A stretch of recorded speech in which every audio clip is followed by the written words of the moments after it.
Christian Fam. Thank y'all for joining us on That Christian Fam.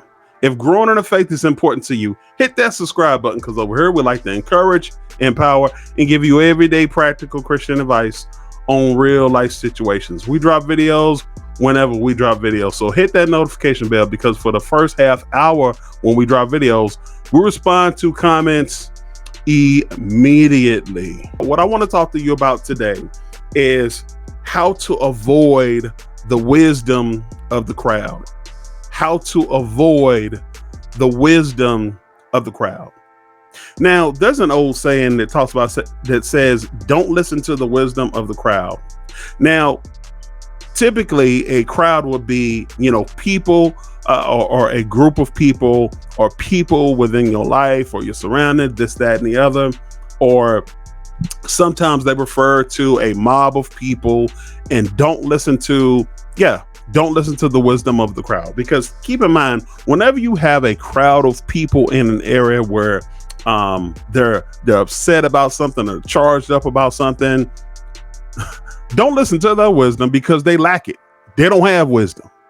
They're going to have you out there. They're going to gas you up, put a battery in your back, and have you making decisions that you're going to later regret.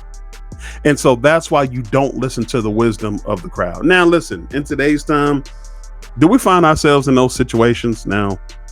No, we don't. Now, there may have been some times here recently within the last couple years where there may have been some crowds, but by and large, we don't find ourselves in crowds like that every day, right? So what are crowds today? Let's examine that. Your crowd could be your family member. Your crowd could be your coworker. Your crowd could be social media, and we're going to dive into that a little bit later on.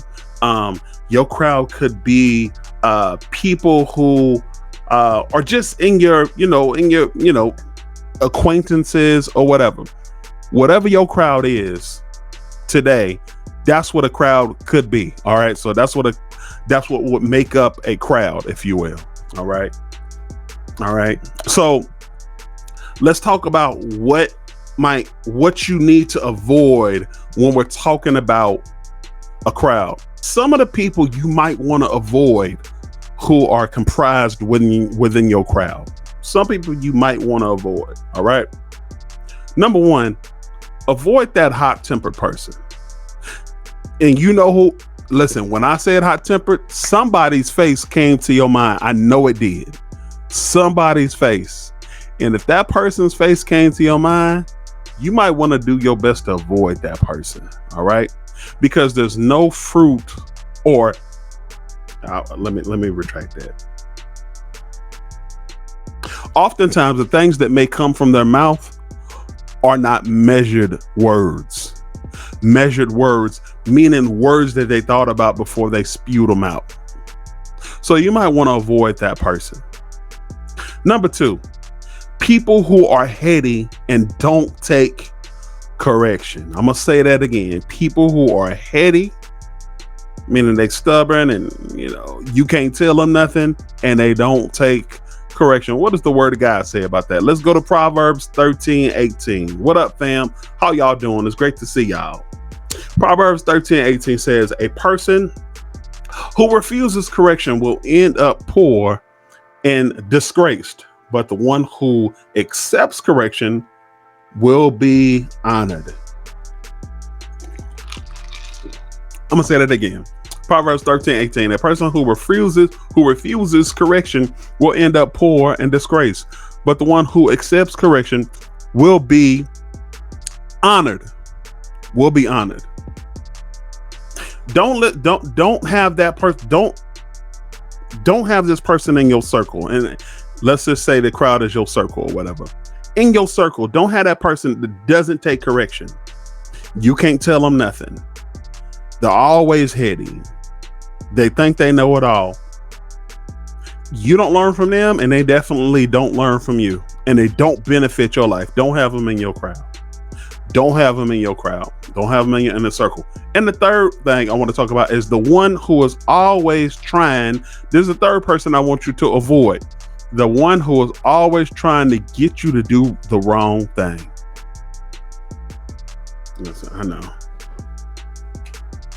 I hate him! Yeah, I know. I don't know. Why did that thing delay? I hate him! Yeah. The person that is constantly trying to get you to do the wrong thing. Avoid that person. Even that person that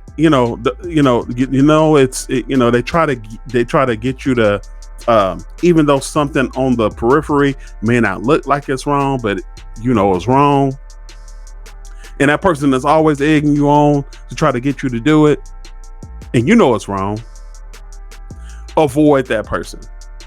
Let me tell you what 1 Corinthians 15:33 says. It says, don't be deceived. Bad company corrupts good character. So for those of us who are surrounded by people, or I don't want to say this. I want to say, let me say this. Let us constantly examine our circle. Let us constantly examine the people who we are listening to. Let us constantly be do an inspection on the people who are close to us. Because if those people lead you away from God and don't lead you to God, you might want to avoid them at all costs. Thanks for watching. I hope this helps somebody on the other side of this video. And for all the trolls or anybody else, if you're offended, I really don't care. Just a product of that Christian thing.